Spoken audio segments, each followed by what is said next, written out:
Thank you, everyone, for joining us, the meeting of the Legislative Review Committee. I'm your chair, Russell Edwards. We have an agenda here. We have some minutes that have been prepared for us. Does anybody have any objection to the minutes? No. Anyone have any changes? Hearing no changes or objection, the minutes are accepted. Does anybody have any objection to the agenda? Hearing none, the agenda is accepted. We'll move to public input. Every citizen has 3 minutes to tell us what's on your mind.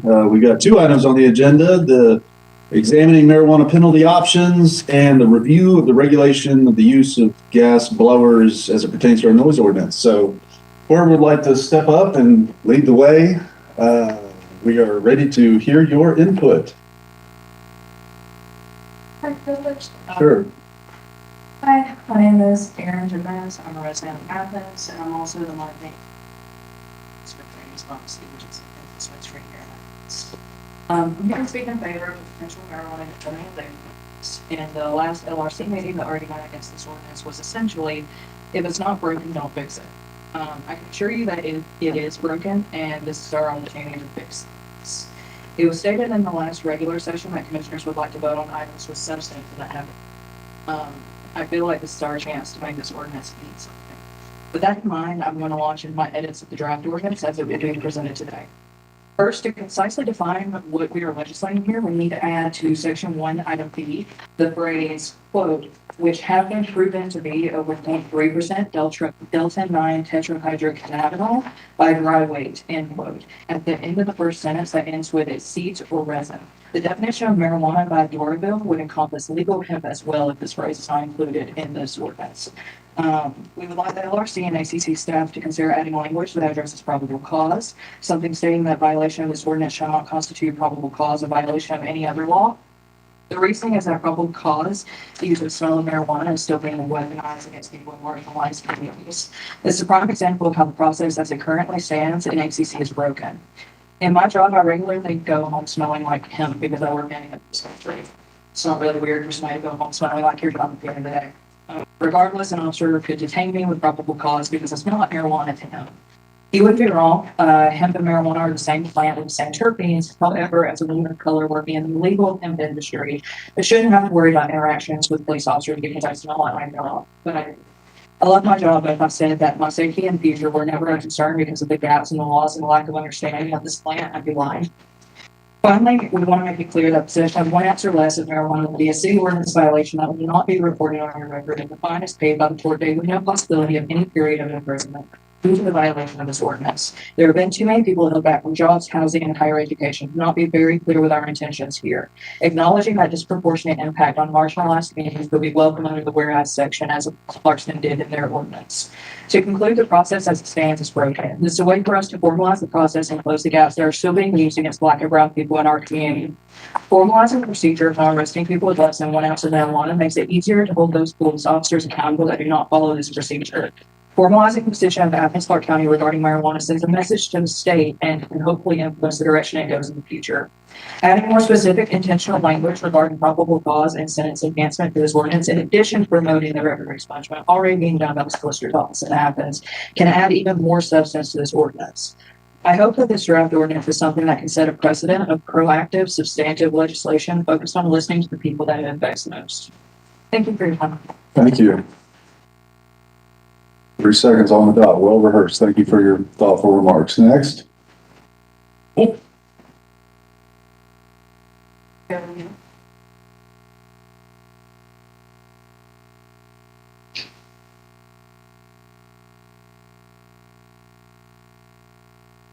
everyone. My name is Harry Washington. I am the chapter leader of Students for Sensible Drug Policy at UGA.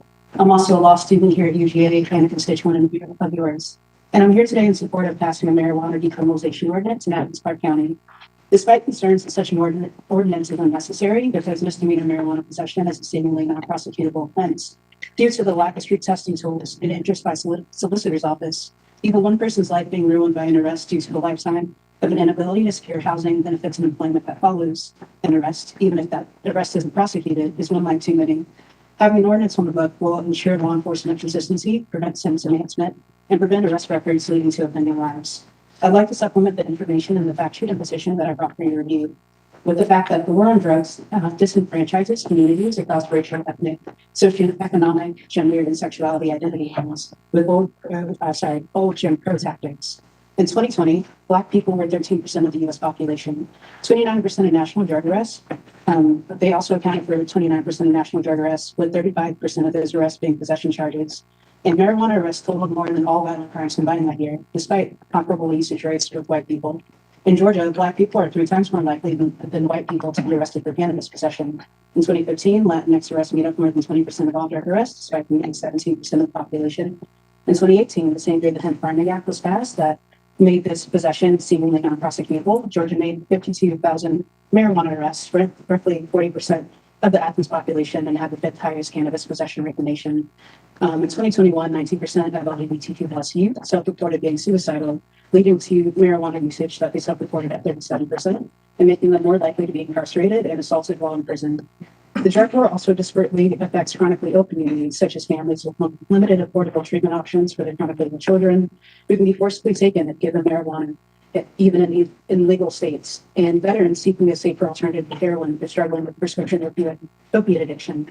With more Georgians dying annually from overdose than homicide or firearms, marijuana decriminalization is an important step towards normalizing conversations about health-based approaches to drug policy to stop the overdose epidemic. Marijuana decriminalization also meaningfully facilitates the municipalities' FY 23 budget goals. By focusing on those groups that are disproportionately affected, we can help acknowledge and address racism, trauma, harm, and violence for the community, reduce jail and supervised populations, provide alternative programs provide community risk reduction through harm reduction and education, and enhance public trust. This goes towards Athens' harm reduction goals that are already being 15 seconds. Such as the 20,000 in funding given towards social workers, youth violence prevention programming, and access point. We have a lot of different things that we'd like to see in the ordinance, and I'd like you to see the fact sheet for some of those items. Thank you. Thank you. Thank you, Ms. Washington. Was that at our place? I think Did you play it? she. I might have missed the handout, sorry. Sorry. All right. Who would like to share with us next? Hey, good afternoon, Mathis. My name is Jeremy Sharp. I'm an outreach director for Students for Sensitive Drug Policy. I'm a founder of Georgia Prevention and a foundation on Forest Health Policy Committee. Georgia's criminal justice system is broken. The criminalization of drug possession fuels U.S. Georgia mass criminalization. Georgia has 183 jails and 159 counties. The total county jail population in 2000 was 45,000, with 420,000 people on probation. There are 34 state and private prisoners held, 34 state and private prisons, and they hold 54,000 prisoners. The Georgia Department of Corrections has a staff of almost 10,000 and a budget of $1.2 million. 1 in 20 Georgians are on probation, parole, in jail, or under some sort of supervision. The national average is 1 in 19. Private probation is a vendor-funded system, and private probation companies with state and local contracts are allowed to charge individuals on probation with all kinds of extra fees and surcharges that far exceed court fines. Athens should adopt this ordinance because conflicting state law makes enforcement impossible. Under the authority of the Georgia Hemp Farming Act, the Georgia Department of Agriculture is authorized to regulate the cultivation and processing of hemp in the state of Georgia, causing enforcement and regulation guidelines. Misdemeanor cannabis cases can't be prosecuted because the state has yet to find a reliable test for cannabis. However, the GBI could figure out how to test for THC levels. Athens should adopt this because it allows for municipalities to assert sovereignty in the right to home rule. Home rule is defined in the Georgia Constitution in the first sentence as a way for localities to adopt local ordinances relating to their property affairs and local government. Also, officer discretion allows for race and disparities. We should solidify already common practices in police and court procedures. Athens-Clarke County DA and the Clarke County Police have made public announcements stating they were not enforcing low-level possessions because of the 2019 reform.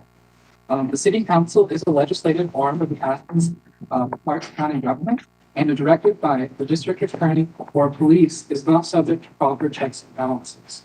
expanding the definition of what cannabis or marijuana is to concentrates and cartridges would decrease failure rates.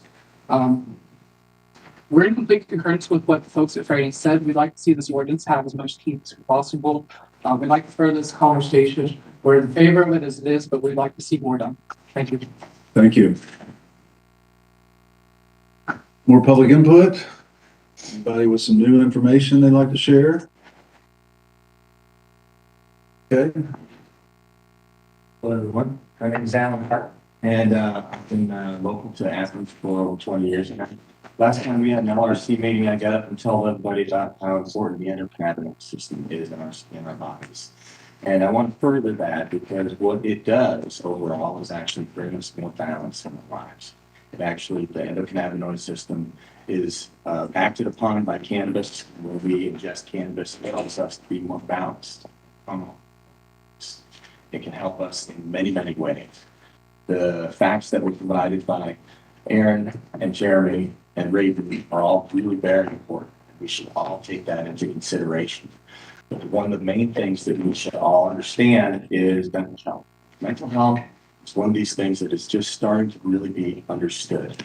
Mental health is one of the reasons why a lot of people use cannabis, because by taking cannabis, you can balance out your own hormones, including bringing adrenaline and cortisol in line, along with increasing serotonin and anandamide levels, which make us more happy, more relaxed, more comfortable, more normal. So just in parting, I just want to impart that it's really important that cannabis is available to everybody in our communities, and it can make everybody a lot better because it's already part of our lives. Thank you very much. Great. Thank you, sir. Okay. Any new information? Public input still open. Hello, everyone. My name is Hunter Knight, current chapter president at the GSU SSDP chapter. A lot of great things were said here today. A lot of facts and information on the endocannabinoid system. This is all important. I'm a personal kind of guy of first person perspective, so I'd love to provide one for you today. On August 8th, 2021, I was arrested for felony possession of 0.3% or 0.3 of an ounce of THC oil. Now, as y'all can tell, I kind of got a smooth talk, a smooth voice, you know, but at the end of the day, I am a student. I am a hard worker, and most importantly, I'm a caregiver. I was given the first offense for this said law that was broken. And personally, this wasn't Gwinnett County. I'm doing my best to get the conversation out there as well. So I think the fact that Athens has went this far should be applauded. And thank you all for giving us this platform to speak with you today. Again, as I stated, I was a student. If I was arrested during the time frame of me receiving financial aid, I would no longer be eligible to afford any type of college education. And I'm in my junior year. Imagine how that would just uproot my life. They have given me 3 years for this offense. Again, first offender, I consider myself a valiant Georgian citizen. I do my best by coming out here, speaking to my decision makers, and taking every step possible to make sure that Georgia is on the right side of this fight for positive cannabis policy. So when we all adjourn today, I would like for you to think about how you can actually impact legislation to make cannabis users and those who just might be at the wrong place at the wrong time, giving them a route to actually make better choices moving forward. And no one deserves to have this type of roadblock put in their life, regardless of their background. So thank you very much again for holding us here today. Thank you, sir. Any more input? Seeing none, coming before the committee, we have the draft ordinance that's been put up here, prepared by Ms. Pappas from the attorney's office. Mr. Jones, do you have any thoughts on what you'd like to provide input, any framework for this discussion?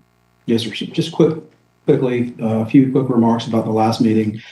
Staff came back. We talked through the potential ordinance at that time, just some facts. There was a motion and it was approved for staff to come back with a draft ordinance, which Ms. Pappas has created. Within that draft ordinance, there were three main things that we heard y'all wanted to see.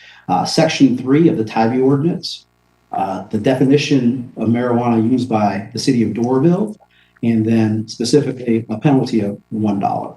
That was approved at the last meeting, and I think you'll see that within this draft ordinance. Your guidelines. Guidelines. You're right. That's correct. Yes. And Ms. Pappas has done a good job, and I think she's going to walk us through the draft ordinance and allow you all to provide some feedback, and we can consider whatever additional guidelines LRC wants to. Great. Thank you, sir. Mr. Cobbin? All right, thank you. The way that this is printed now, there's a red line as a whereas that was added late based upon Commissioner Poole's request.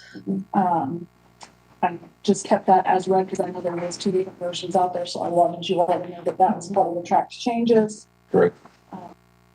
The first section, possession of marijuana in the case shall be unlawful for a person to have under his or his control, and I did need to change that to their control, and I apologize for that. I'll fix that. Within the limits of Athens-Clarke County, 1 ounce or less of marijuana. Section B has the definition of marijuana, as you all had stated from, can't recall which. Doraville. The Doraville one, yes. And I will indicate that that definition of marijuana also tracks what the definition is of marijuana in the state code. Great. C was the penalty section. Any person found guilty of violating this section shall be punished by a fine of $1. And then there's the section D, which came from the Tybee regarding changing the misdemeanor convictions and resending those to the city ordinance violation. And hopefully you all had a chance to read my email in response to that particular request. As the attorney, I do have concerns that that is definitely preempted by state law, and there are other things that would not be advisable. Basically, that a judge is the only person that can resentence someone, and this is basically a resentencing. There are also Georgia Control or Georgia Criminal Information Center guidelines that we have to abide by. The clerk's office can't just go in and change someone's CIC without some kind of court order. So there are things in this that were not possible based on state law as it is. And in that, Okay. can I Sure. ask, and that's specifically D, Yes. in that sort of reaching further than a current change, but trying to go backwards, being a conflict for resentencing. Right. If someone already has that on their record, and I believe I addressed all of that in the memo that was as well. But We're stepping on the judge's jurisdiction. Right. It's a separation of powers. exactly. And then also there is specific steps that a person has to go through in order to have their record expunged, in order to have their sentence changed. There's time limits in which the law provides for a sentence to be changed. Again, stealing it from someone's record is different from expunging it from a criminal record. The sealing of it from the clerk's side would require the person to actually petition the court of original jurisdiction in order to seal their record. So there are just more steps involved than just being able to say in an ordinance, we're going to retroactively make all of these ordinance violations. And is it also accurate that for that kind of petition to occur after a certain amount of time, you have to go to a higher court than the municipal court? I'm basing that on a conversation I had with municipal court Judge Hope, that to go through that process. I'm not. Well, if it was an ordinance violation, if it was charged as an ordinance violation, convicted as an ordinance, then it could be municipal court. But if it was a state court misdemeanor violation, it had to be a state court. Right. So, and what D contemplates is that those persons who were convicted for the misdemeanor, which would have been a violation of state law, most likely prosecuted by the solicitor's office in state court, would have to petition the state court judge in order to do that. And it's not just as simple as going in on someone's criminal record and changing that. There are also, that could potentially open up any of the clerks who go into someone's criminal history and change it to legal liability for unlawful members doing that. So, Yeah. Any other follow-up or? Just one more question on that section, because, based on, I'll preface this by saying, based on my correspondence with the attorney's office, and thanks for the immense amount of work you all done on this, and with other attorneys in the community and judges in the community, it makes sense to me, to my chagrin, to remove section D from this. Okay, But, so I'd be happy to make a motion to that effect. okay, go ahead. I motion to remove section D from the draft. Do I hear a second? I'll second that because the comment that I wanted to make, You want to speak to that motion? Sorry, can Yeah, go I? ahead. So I think the other thing is that the community that this language is modeled after has different enabling legislation for the municipal court. Is that correct? And so that's part of how they were able to do something we can't. and You have anything? we can explain that now because of this study we've done. Yeah. The other thing I wanted to add was that was sort of the way I was thinking. I'm looking for us to be doing something to improve, from adoption on versus complicating. And if I'm correct, we had the numbers, there's not that many people in our community from 6 months ago because of the lack of, because of the HEMP Act. So I think that's important too. And then I missed on A. Well, let's Okay. vote on D. Oh, real quick. deleting D. Yeah, anybody else want to speak on deleting D? Okay, all in favor of deleting D, say aye. Aye. Ayes have it. All right. Back to A. Mhm. First of all, under section 1, I got confused.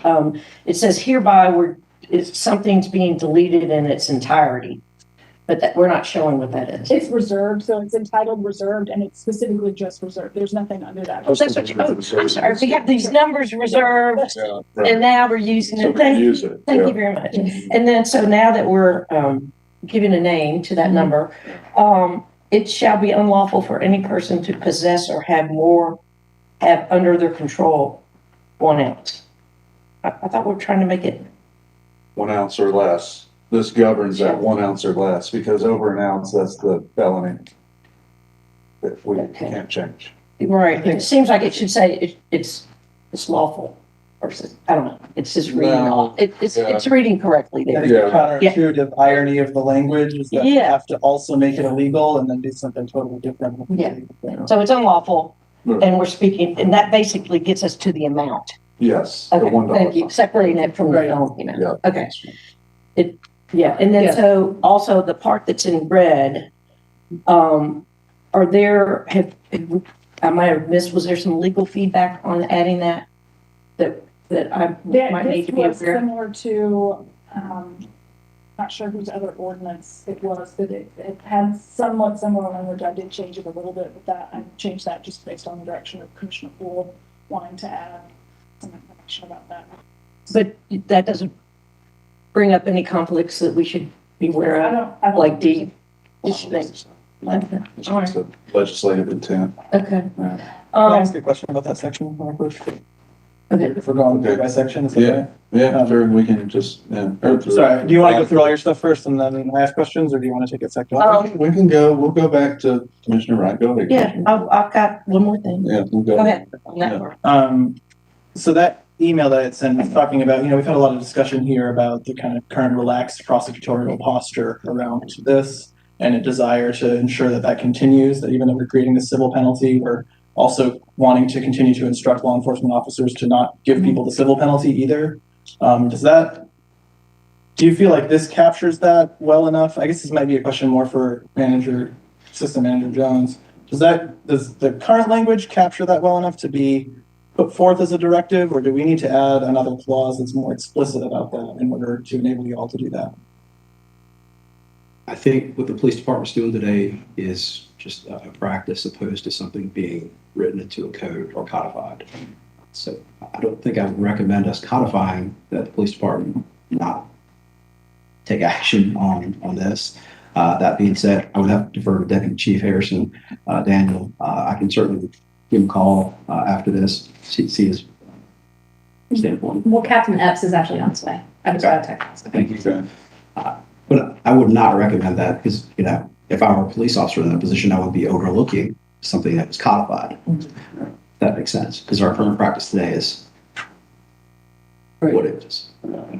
Yeah, following up on that, and I think what Commissioner Wright was saying about the logic of this, because we're talking a lot in our public sphere about decriminalizing marijuana, but what we're really doing is we're making it unlawful in a very, very And here weak way, a very weak way. Parallel So we're not making it legal. So it would be hard to have a whereas statement that says don't enforce an ordinance. Yeah, So, that's right.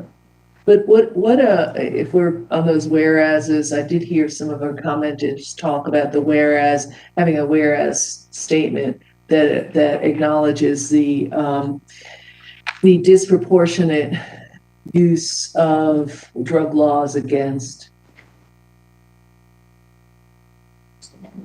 acknowledging harm in enforcing marijuana prohibition, enforcement of state law prohibiting possession, blah, blah, blah, falling disproportionately on certain subsets of the population. And I think that language some similar language would be good to include in here as well, because it is motivating a lot of why we're doing this as well. And that's coming from the city of Okay, Clarkston. is that a motion to include something here? To add something, we're gonna add something here, or? Yeah, it's a motion to include something. Okay. I'm trying to figure out what that is. To add two whereas clauses model of the city of Clarkston that we. To add two Whereas clauses. whereas clauses. Okay, I mean, as we add stuff into this, It kicks it back to It- to be it reviewed. has a risk of delay, is Yeah. my sort of feeling on it. I will share that this language has been present before this body. I mean, feel free to make a motion, don't let me, I'm just saying. Can we discuss that? Well, here, I mean, here we are on the fly with, Right, right. with an attorney vetting stuff, you know, so I guess we'll vote on it next month. Yeah, otherwise we could move it on it. Well, I guess one thing I'll share is there have been examples in the past where we've moved something. It could move out of committee and we could With add the it on. instruction to add that, no, like with the instruction to add XYZ, we've done that in this committee multiple times. Well, I would like to move it out, and it seems there's some complications with moving it out, and there'd be some And adding. place to adding it later in the process when it goes to the main. Like, I think that's probably a better. If there's an understanding of this body that that's what we intend to do, but, you know. then- Look, I don't take offense at CDOs, whatever, I'd rather this get out. And if you want to draft a CDO and get support for it, I mean, I'm fine. And have it vetted. That's fine. Yeah, that's right. Yeah. I'm good with that. But at this point, I have a couple more inquiries. Okay. I'm curious, under the red, whereas enactment of the ordinance concerning the offense of simple marijuana possession is further intended to prevent young people. Why are we doing an age kind of thing there? Why are we highlighting young people? And it seems like Which whereas are you looking at? the one right under the red. Oh, Why don't we just say people? Okay, yeah, motion to strike. Yeah. Can we Okay, motion to strike young. yeah. do a little age discrimination in there? Second by Jesse. Any other discussion? All in favor, say aye. Aye. All right, strike young. Okay, good. Thank you. And then I came across something that was an announcement. It had to have been right when that hemp act was 2019. And we had sort of an announcement from the police department about, okay, we're not gonna enforce because we can't test. And it said we will keep the evidence until testing is feasible. Is that correct? Because I didn't come across when we were getting, our information in the what if, because I kept thinking, well, we're not going to bother, but I don't want that to hold this up, but I want to learn from the police department if they really do have a little storage area for when the testing could be done. And make sure if it is, that we cover that. Not, So like add a section that directs staff to eliminate any anyway. evidence. So, but it might be part of that going backwards thing, I don't know. I don't know the answer to that, why they're definitely keeping it. My assumption is that because at the time, if officers were still acting under the state law, they see something in their training and experience as marijuana, they can seize that. They have probable cause to seize that. Right. They would have to seize it because they don't know whether it's lawful or unlawful. That's right. So they just seized it for, not necessarily for purposes of making charges later down the road, But because they have probable cause to seize it, they don't know if it's lawful or unlawful. You can't let someone go away with something unlawful. It'd be like- Right, it's kind of built into them having to follow through with. So in that case, where are we with confiscation in this? It will be confiscated. It would still be unlawful. Right. Correct. It would, and so the confiscation is not something we need to do because that's the police protocol steps. And I guess I would just like us to learn where, go ahead. Sorry to cut you off. So Yeah, go ahead. for an officer, if they are going to enforce this ordinance Mhm. and someone they believe is under the possession of marijuana, so they seize that based upon their probable cause. If that individual wanted to go to a trial in municipal court, that evidence will have to be held so that the prosecutor in court can produce that. Also so that that may be tested if there is ability to test. Right now, there's not that ability to test. At least the Athens-Clarke County Police Department doesn't have that ability. So yes, they would have to confiscate that. Right. And I guess I'm tossing out a solution would be if it's possible to say the confiscated material is disposed of within a time limit to kind of just make it go away, but you can't do that either. It is, Getting into the judicial function. yeah, so just, Detention rules that the police department must follow, there's state law regarding evidence retention and what you can. so that just is what it is. Okay, all right, well, that helps me understand that. Also, keep in mind the graph that we saw, the deputy chief provided about the number of arrests or confiscation is Yeah. pretty much zero. Sure. So there's not much, it's not a big locker room. Yeah. Evidence, right? All right. More questions for Ms. Pappas? Commissioner? I got a couple more questions. The section B, does that language effectively cover what's, broadly referred to as concentrates and cartridges? My understanding is yes, but I just want to. I'm sorry, repeat that question. Section B, as written, does that effectively cover what's commonly referred to as concentrates and cartridges? Talking about like in a vape pen? Yeah. Every compound My understanding or is yes. preparation of such plant. So under Georgia law, there is a difference in marijuana, THC, and low THC oil. They're all defined differently within the code, so I'm not sure if I can answer your question without looking back at those definitions, but The low THC is legal if you got a medical prescription. and it's a certain percentage. Right, so that's outside of this. And THC oil, if it's not low THC oil, is a felony. And that would be something that I'm not considered an ordinance because municipal court does not have jurisdiction over felonies. Active felony. Are you looking for an all-encompassing word, Commissioner Poole? Yeah, I think so. Yeah. I think the issue there would also, again, be the preemption issue that we brought up is that THC oil, low THC, things that are found in the cartridges and that kind of stuff is typically in oil and not what would be covered under this definition of marijuana. So with that understanding, is there any harm in adding the phrase concentrates and cartridges to this kind of long list I would definition? advise against it because I think it's preempted that you're now trying to include a felony in a misdemeanor or in a municipal ordinance. And Yeah. Well, not all concentrates and cartridges are felony, though, right? There's some that are and some that aren't. So if we included that Well, but phrasing. THC, low THC oil is still different from marijuana under the Georgia code. I think he's talking about THC oil. Listen, we can forget about the medical stuff, low THC. We're just talking about the THC oil that would be in a cartridge. That's treated as a felony. Yes. Any amount? I would have to look back. I think it's any amount, but what matters is the concentration. So the testing facility has to say it's this much percentage of concentration. Yeah. It's not a weight, it's a percentage of concentration. And there definitely is no, if Athens-Clarke County Police Department cannot test for marijuana, they definitely don't have the ability to test to determine the quantitation. Yeah. For THC. So it's not quantifiable. I had two other questions and then one or two other thoughts, and I'd be happy to make a motion to All right. move this along. Go for it. So And I appreciate, I had a lot of, I think, really great public comments and a lot of correspondence, for many years and certainly in recent months, with a lot of data to back it up. But I was struck by the reference to private probation services, and that might be a bit afield of the kind of task of this ordinance, but do we have on hand an understanding or information about if and how the unified government or the Western Judicial Circuit use privatized probation services? Private probation here. Yeah, it's public.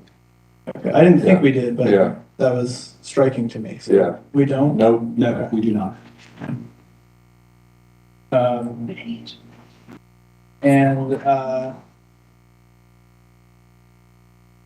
yeah, I guess maybe to follow up on what Commissioner Wright was talking about with the potential of evidence being stored long-term, would it make sense to include in our therefores section that instructs staff to dispose of evidence related to? If that was the answer, right. So, yeah, because That Ms. would be Pappas was talking unlawful. about how that gets into rules of evidence, police procedure, they have Yeah. protocols to follow. There's also state law regarding evidence retention in cases, and so that would all be preempted by state law. Okay. Might get in trouble. And then, there was another comment about language in 1B that I didn't fully capture, but it had something to the effect of which have been proven to be. I don't know, Mr. Chair, could we have that public comment or maybe repeat that language just for us to consider briefly? Which have proven to be, which It comment? was, Ms. Jimenez, I believe. Yeah. Yeah, I know, Brian. Sorry. No, go ahead. The quote is, which have proven to be 3% delta. Because that is the difference of what makes what we do legal and what is illegal. It's the same plan as hemp versus marijuana. It's that 20% delta 9 THC version. Because there is a difference between just what we carry in the store also and concentrate. But Okay, so. Okay, now we're kind of changing the definition of marijuana, we're diverting from the state yeah, and Dorville. That's and changing from the state, and there may be again, a testing issue with that. So if we wanted to, I think at some point if you make this so narrow, you might incentivize officers using the state code violation rather than this misdemeanor. Yeah. If the intent is to use this in lieu of, then I think that this needs to be as close as possible to what the state law is and what the state defines. There may cause confusion that officers believe that, well, this is a separate code section regarding a separate substance. Right. Rather, so I can take out both the violation of the ordinance and a violation of state law. So there's that issue. I mean, again, CDO, Yeah, talk with Ms. Pappas, Delta 8, Delta 9, I agree. I think that. So yeah, I have a little draft of the motion here that includes maybe a couple things to consider, including that to potentially add in later if after the advisement that makes sense to enough of us. yeah. The last thing I wanted to touch base on before that motion, if I may, is probable cause. Again, I really appreciate the correspondence we've had to date, but our chief public defender had offered some language that I still find compelling to consider. Keeping in mind the correspondence we've had from the attorney's office to date on this, adding a section, it's akin in nature to the state seatbelt law. That's violation of this ordinance shall not constitute probable cause for violation of any other law. I'd like to make a motion to add that language to, or maybe that can just be part of what we consider in the CDO, but Yeah. I'd invite discussion maybe at this time if we're gonna have it about that section, because I find that a compelling addition to this. Okay, you're referencing this email that was, Ms. Pappas, did you address probable cause in this email that has red stuff? This was addressed in a memo Number a couple of 3. months ago, Oh, and then also in this email referencing that memo. so you're saying it's like just because you don't have your seatbelt on and I pull you over, I need to just keep it on the seatbelt and not what might be sitting in the seat Yeah, so, next to me. so to describe maybe the Yeah. idea behind this, and then I can describe my understanding, based on my limited expertise on the value. Like the idea behind it is, if the whole goal of this is that we don't think that marijuana should be considered a criminal offense, the same way, I'll use the analogy I used for Commissioner Dunson earlier, the same way that Commissioner Myers wearing this plaid shirt is not an offense. If I shouldn't be able to see Commissioner Myers in a plaid shirt and then use that as probable cause to search her person for what's on the person. For the other orange shirt. Yeah, for the other orange shirt, yeah. And so similarly, if I smell marijuana, or what I suspect is marijuana, especially as it's indistinguishable from hemp, in someone's vehicle or on their person, then I shouldn't consider that probable cause to search their vehicle or their person. And I understand there's limits to how this can be practically cited and applied from a legal standpoint. I think that's largely what the memo covered. But from a practical standpoint, in terms of the messaging we're sending both to the community and to our staff about how we want to approach situations where this whole topic will be relevant, I think that clause makes sense as applicable to students. And I can't speak for someone who's not here, but I'll say that is something I've gotten from our public defender's office. I didn't have time to refresh my recollection on the memo, so. It seems like it's very complicated to me, because if there's a point where, again, inserting our way of somebody doing their job, they're suspicious. Well, did you have something, Ms. Pappas? So just quickly, I'll rely back on that email that I sent you all, but again, it's a preemption issue. The Fourth Amendment is what's protecting someone from unreasonable search and seizure. There are mounds and mounds of case law regarding what is and what is not probable cause. So having it in an ordinance doesn't change what the Constitution says. So there's that preemption right there.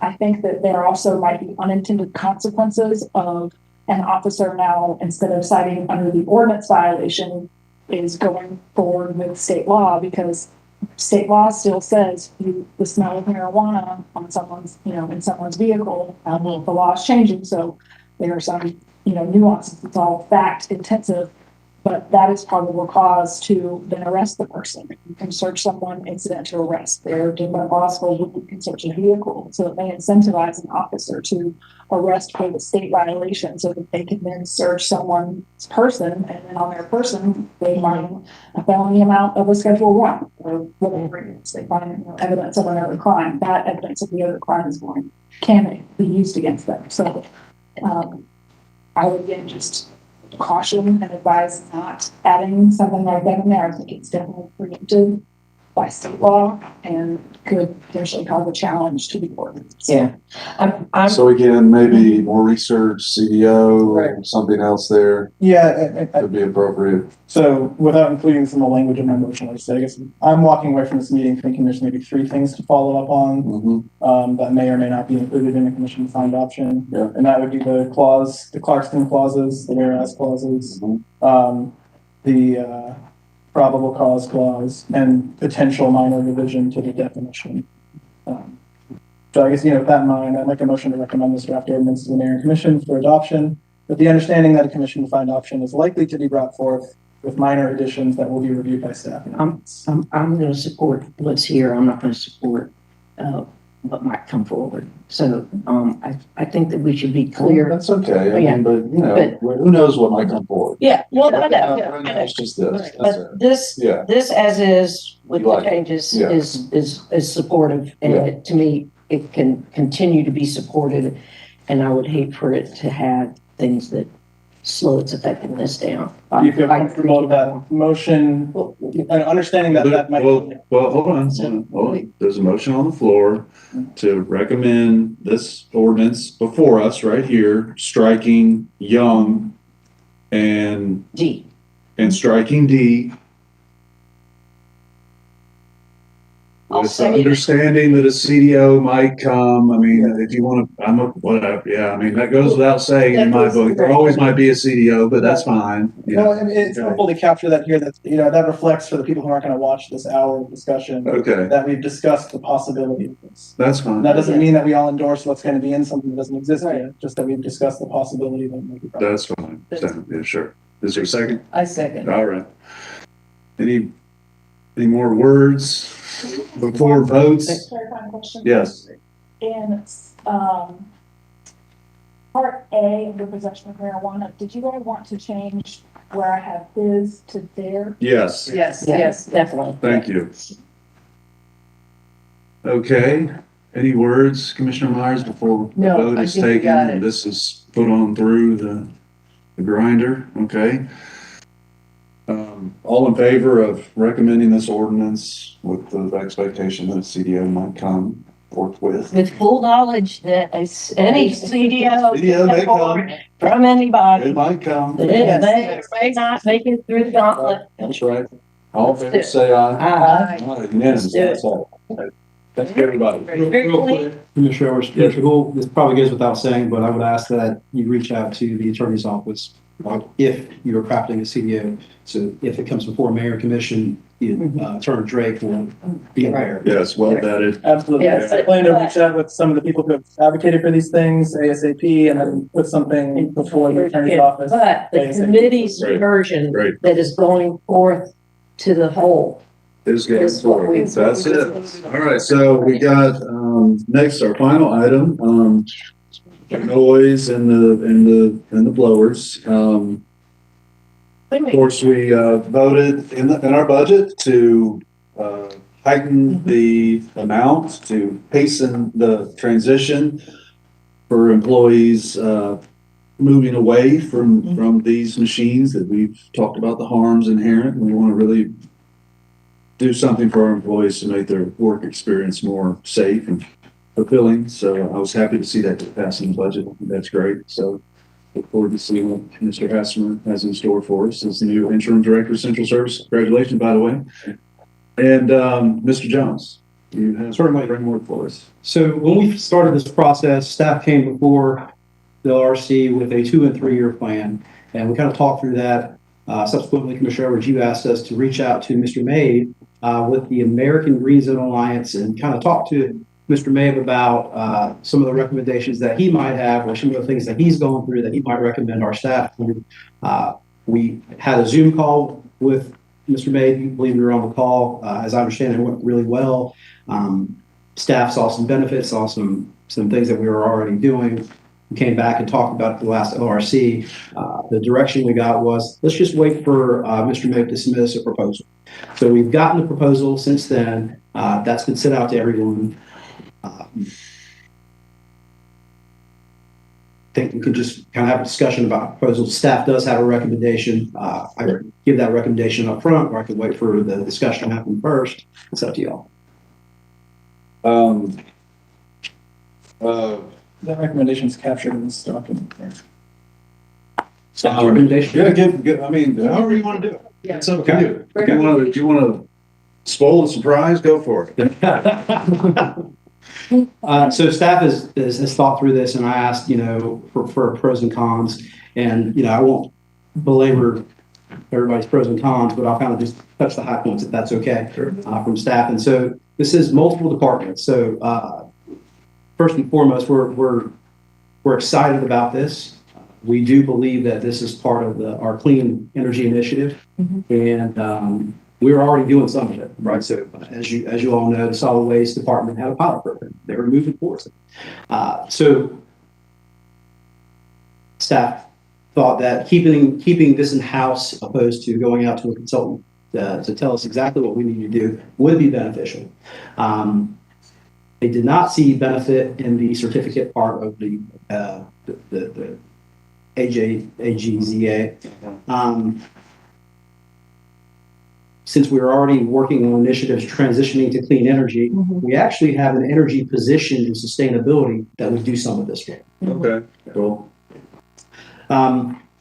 What about the trial testing of equipment? I thought maybe that. So there's a benefit there, Okay. right? So and the bulk purchase of tools maybe. The challenge with that though is that we're not sure what technology is going to do in the next 3 years. You know, we might literally be changing tools every single year because one is just superior to the other. Yeah. So that's just an unknown. A positive though, you know, certainly entering into this AGZA green zone would send a positive public message. Folks would understand what we're doing. But you could argue that, you know, we have strategic plans that say this, and, you know, we talk about this kind of stuff all the time, and everybody knows that Athens-Clarke County, it's a value of ours to be sustainable. The activity itself sort of speaks for itself Exactly. in a way, you know. That's right. So. That's right. You know, one of the biggest things is staff's already saying, you know, we're doing this already. Yeah. We're literally doing this already. So were there any components of the proposal, the test trial run of new equipment? Was that, I mean, I know he mentioned he could do a la carte stuff. I mean, is anything helpful here? So at this point, I'll stop and I'll let staff answer if they see any particular thing that I haven't already mentioned that we might want to do. And I'm fine either way. I mean, I think it's good, just a good practice to see what's out there. So absolutely, Commissioner. I mean, we appreciate being able to reach out to the consultant. I mean, it was certainly a valuable exercise in and of itself. And so whether or not we choose to go forward with any of the services, I think it worth reaching out to them and at least gaining some knowledge on what we can do on our own if we choose not to go with them. I just want to echo my appreciation for the funding that was granted last night, or I'm sorry, on Tuesday night. That will certainly help this initiative as we go forward. As far as the consultant, when breaking down the cost estimate and taking out the certification portion of it and just focusing on the consultancy of different equipment and coming in and sort of piloting that with us, we didn't necessarily see the amount of hours that would be provided for that relating to at least the estimated dollar amount. And when Sustainability Officer Mike Warden offered the fact that he will have a staff member that is capable of doing that same thing, and possibly on our timeline versus, you know, having to fly somebody in and do that, I think it was more beneficial that way. What we would anticipate too is that if this goes forward from the committee with implementation for however many years that is discussed, we would probably try to vary our purchases from a brand and model standpoint, whether that's between departments, whether that's even within one department and either across years or within 1 year, knowing that this is an initial touring or pilot and that as things change in the future, we're more prepared for them. And perhaps if this is a 2-year or 3-year pilot, by the time the next go around comes, we're focused and we know, okay, we're going with this brand in totality for the next 3 years because we've already vetted it for these first 2 years. So I think that would be the idea going forward. What was the budget item? What was the initiative called? I checked, got a fancy name in there. Clean Tools Initiative. Clean tools, yeah. Clean tools. That's, Cool. yeah, let's make sure we keep that in the, Yeah, because our charge is a little bit more narrow, but I think it makes sense. yeah, I think now that that we've speaks to studied it. Yeah, I think that speaks to the future that Mr. Asper's talking about. So Yeah. right now we're focused on leaf blowers, but the Clean Tools Initiative speaks to a little bit. Right. Right, yeah. And that's where the charger and the different, what's needed to make it work.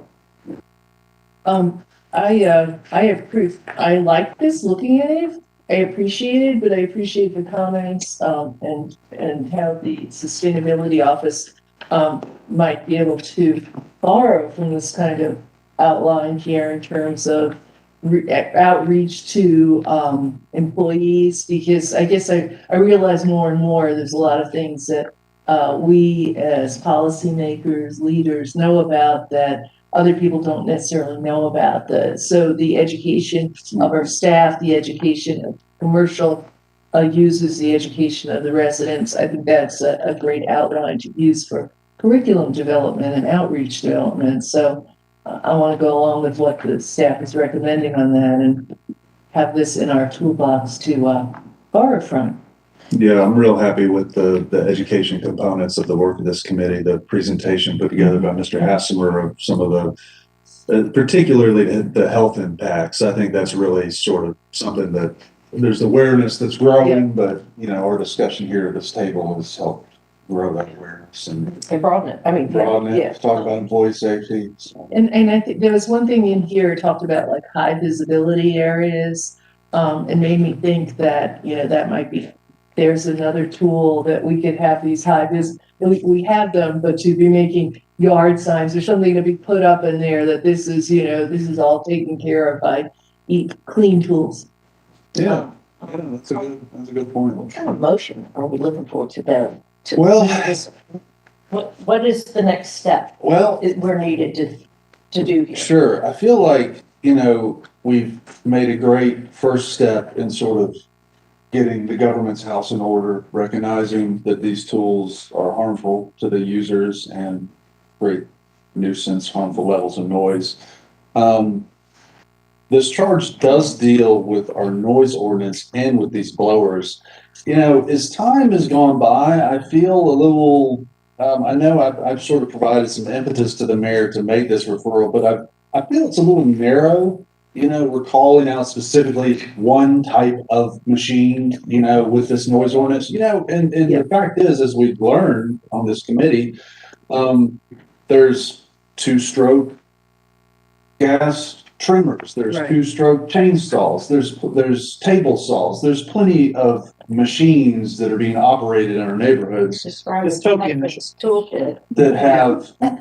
that have a very loud noise. And so, I feel like it's probably not the best legislative step to just target one of these tools. I think the argument could be made these are the most egregious violators because of the noise and the length, the duration.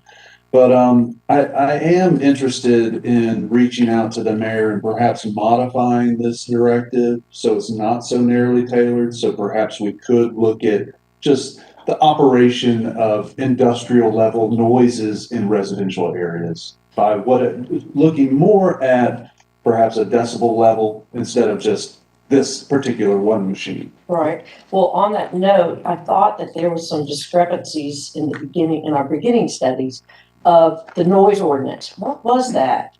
I've already forgotten what it was. Like one was like not before 9 and another was 8. What was the two conflicts? Director Hansford was here from the building inspections. Yes. So the noise ordinance kind of goes back to his department a little bit. Yeah. It speaks to construction. Yeah. I think one of the items of awareness he wanted to bring to this committee is that enforcement. Yeah. Sure. Would be a challenge. We don't have a code enforcer on the weekends. Yeah, so we have to. Sometimes, when you hear it, you'll call us. Yeah. And we'll go out there, it's over. Yeah, we have to think of a different reporting. The point being the 7:30 starting time for loud stuff is a violation of our noise ordinance because I think it's quiet time is what? 11 to 9? That's tied to zoning districts. Yeah, I think, the original, meeting that we had about this topic, when Doug was there, it discussed how, the noise ordinance for this type of equipment is related to a time, I think it's, like you said, maybe 7:30 to a certain time that night. I'm sorry, I can't remember, but, it was also tied into zoning districts. I know a lot of this initially came from downtown. Now, downtown being zoned CE, does not fall under the same category as the hours of operation that are for RS zone properties, our neighborhoods, for example. So I think it's based on zoning, it's based on time. And then I think as a general practice, I can't speak for every department, but I don't know if we necessarily have an issue that government has been specifically exempted from our noise ordinance, because of some of the programs and services we provide at different times. But I do think, at least from the central services standpoint, we don't necessarily have an issue with observing, the same 7:30 start time that everyone else in town. Well, I think it's 9 a.m. That's just it. This is the earlier start. And my point is that I was hoping we could get to where we're not in a do as I say, not as I do situation. And so maybe what we can do is do the noise things. Talking about downtown in particular? I know now that we changed the batteries downtown, The noise. we're good on that. Right. It's a lower decibel. Right. Yeah. So I guess if we can just make sure we're consistent with the times of, again, seems like so long ago, to make sure we're consistent. If it's 9 a.m. or 8 a.m., let's make sure wherever we have the noise ordinance stuff, it's the both places is the same. And I would agree. I think we can certainly strive for that, Commissioner, but my only hesitation with that is, I'm hoping though, that, I know it's one piece of equipment, but the leaf blowers certainly contribute to lessening the noise. One thing to keep in mind is our staff start at 7 a.m. in the morning, and to hold them off on certain aspects of their job until possibly 9 or 9:30 would take away 2 hours of productivity during the day that we would just have to. Well, so my point is that the noise ordinance for the community, then why don't we make it 7:30 or 8? I'm not saying I'm just saying we need to be consistent. And if lawn services, because of the heat of the day, need to start at 7, I'm not trying to inhibit it. I'm trying to embrace the reality and make sure that, we're matching. Just brings some consistency. You think about the heat of the day, I know that's where the construction is 7 to 3 on campus or something like that. So, it maybe the noise part, if we can move the green tools initiative out of committee and then talk to the mayor about how the noise part could be addressed. Because I'm not seeing that we have a future assignment. I would recommend maybe consider to bringing a solid waste. Mm-hmm. Because both of them have some in after hour operations because they're trying to get ahead of the public use of space. Right. Exactly. And if that's a model that's good, then we can just make sure that the private sector is also, our haulers are also able to, the private haulers are able to do the same time frame or however. Yeah, I think we've kind of arrived where I was hoping we would go, which is, we're the Legislative Review Committee, not the Government Operations Committee. Our initial task was looking at an ordinance regarding, private use. And so we've used a half a year to bring a lot of staff people into this room repeatedly and taken up a lot of time to discuss this. I don't feel like we need to spend, I personally don't feel like we need to spend any more time talking about what staff is going to do with electric tools or leaf blowers. So I don't know if that needs to be captured in a motion, but no, we don't have to bring people back in for that. Well, last Tuesday we passed the 100K for the transition, so yeah, I think we're okay there for now. Yeah. So I guess my question is are you looking for a motion to recommend no action or to request the mayor revise the assignment or? Sure, yeah, that could be good. Yeah, a motion. So I'll make a motion to recommend no further action on internal government activity and to request the mayor revise the assignment to expand the task before us to electric tools generally. Or to the noise ordinance for, the noise ordinance generally. I'm sorry. The machine, all machines, not just gas blowers. Yeah. You brought up vehicles. And what you're saying is that would then go over to government ops instead of in here, or we still? No, I think that would come back to us, Okay. but we wouldn't, instead of looking at government operations like we kind of have been for months, we'd be looking at what, if anything, can we do with regard to noise around any kind of yard maintenance tool and what kind of regulation can that? And if the time frames can be consistent I don't think wherever we reference it. We don't need people from the Sustainability Office and Leisure Services Right. and Central Services to tell us if and how we can regulate someone in 5 Points blowing their leaf blower. It's everywhere, not just by Russell's house. But that's. I just get the video. Yeah, yeah. Okay, so what was the concise motion? What was the motion? Where's the Yeah. motion in there? Motion tied to. Finishing our discussion on leaf blowers, our motion first. The motion is to recommend no further action on staff activity and to request the mayor revise the assignment to apply to the noise ordinance generally. to review the noise ordinance for consistency. How about that? Well, can we, What you got, Nikki? Just friendly amendment? Just to be clear, if we're talking about the noise ordinance. Yeah. That does bring into question other things such as loud music. Sure. yeah. Yeah. No, I think we need to say, tools. Loud You want to tool. include vehicles also? I mean, that was something that you brought up recently, and I imagine the enforcement would be the same, like Yes. loud trucks and things. Loud tool and loud Vehicles? tools and vehicles in residential zones. Should I rephrase my motion, or But- Sarah, did you yes, catch it? I got it. Okay. Yes. So I'm just looking at the noise ordinance itself and where it talks about, landscape maintenance, motorized devices such as leaf blowers, lawnmowers, or chainsaws. Is that what you all are? That's our category. Okay. I think, I guess I'm saying, But you I think we can tackle them in tandem, those plus the truck. the issue of loud vehicles. It's crazy. Loud vehicle. Yeah. Dystopian trucks. Dystopian, what's the other word you like to use? Sociopathic? Sociopath. Right. So can we just say that we want the mayor to let us review the noise ordinance to see if it needs to be updated? Yeah, I think we're just pointing out, the tools in the vehicles. And then we're we just can honing in on- dice it up, then we can dice it up and learn the differences. Yeah, I think Manager Jones is suggesting we narrow it a bit, so we're not stuck talking about party houses. Yeah. Again. it's just a recommendation to the mayor, just showing the will of the committee that we would like just an enhancement in the direction. Exactly, because for me, a thing that I would like to, when we talk about noise, I think that having amplified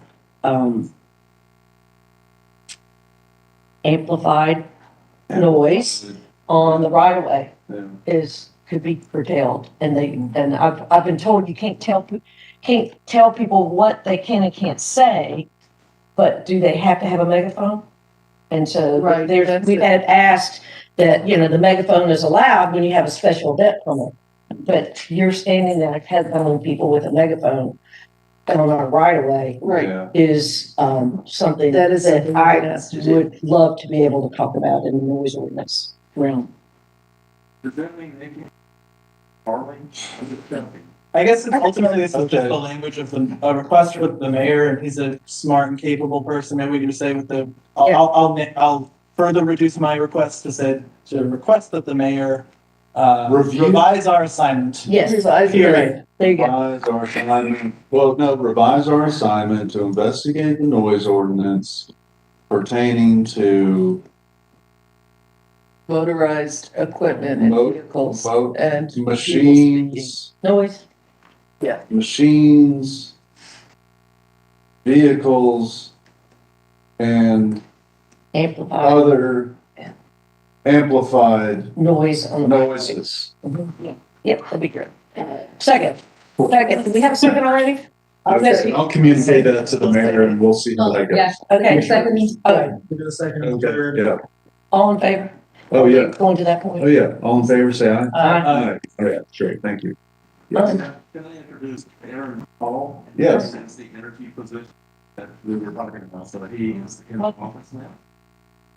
Motion for my, he's gonna be the guy.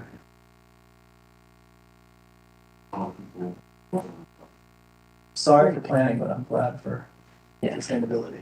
Thank you. Can we consider skipping July since we're trying to give people a July break? I'd be fine, skipping July. Let's see, what is the date? We have a July hiatus anyway. yes, we want. I just would like to make it, I would like to see the will of the committee just to make it up, either in August or September. Yeah.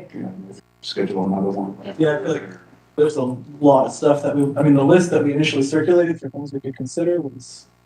This noise ordinance could get really complicated, so. But there may it's be gonna other take some things diligence. on the lists that the mayor has that have He might priority. refer something else to us that Right. needs quick action. Which can help us move along. Yeah, Yeah, Okay, noise ordinance is a big deal, so so, it needs diligence. so the next meeting would be in August sometime. well, is this also, this was postponed meeting, so usually we have the meeting on the first Thursday, Yeah, which would be. it did kind of like the second Thursday.